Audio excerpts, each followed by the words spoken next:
Қайырлы күн. Бүгін біз CapCut приложениесі арқылы жұмыс жасауды үйренеміз. CapCut приложениесі бұл видео өңдейтін программалардың бірі. Оның ішінен кіріп новый проект батырмасын басамыз. Яғни бұл жерден біз өзімізге керекті видеоларды таңдап аламыз. Керекті видеоларды таңдап алғаннан кейін біз добавить батырмасын басу арқылы видео өңдейтін топқа кіреміз.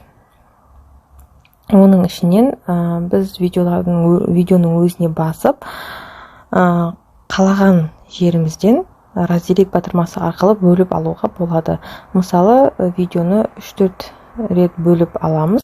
Осылайша өзімізге керекті 4-5 бөлікке бөліп аламыз.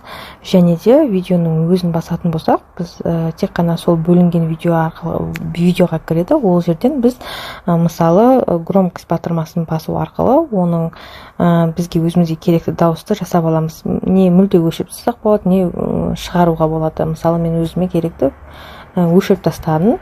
Ал енді осы видеоның үстіне мен музыка қойғым келді. Ол үшін звук батырмасын басамыз. Оның ішінен звуки деген батырманы таңдап аламыз.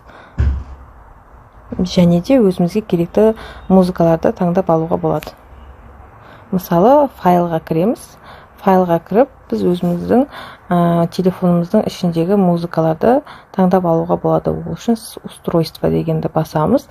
Батырмасын устройство дегеннен кейін біз өзімізге керекті телефонымыздағы музыка болса да таңдап аламыз.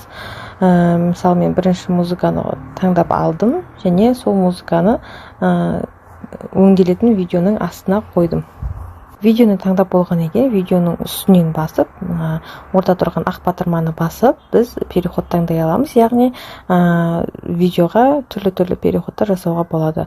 Мінекей мен өзіме керекті переходты таңдап алдым. Содан кейін екінші видеоға жасауға, үшінші бөлігіне, төртінші бөліктеріне осылай жасап шығуға әртүрлі переходтарды қоюға болады. Егер бізге керекті емес видео болатын болса, оның үстінен басып, удалить батырмасын басатын болсақ, бұл жерде видеоны өшіріп тастауға болады. Мінекей өздеріңіз көріп отырғандай, музыканың үстінен басып, разделить батырмасын басып, өшіріп тастауымызға болады. Удалить батырмасы бар, мұнда удалить батырмасымен өшіріп тастай аламыз. Мінекей осылай өзімізге керекті музыканы жасап, переходтар жасап, видео жасап алып. Ал енді бізге обложка керек болады. Ол үшін біз тұрған обложка батырмасын басамыз. Обложка батырмасына использовать шаблон, болмаса добавить текст болады. Маған көбіне использовать шаблон арқылы жұмыс жасаған ыңғайлы.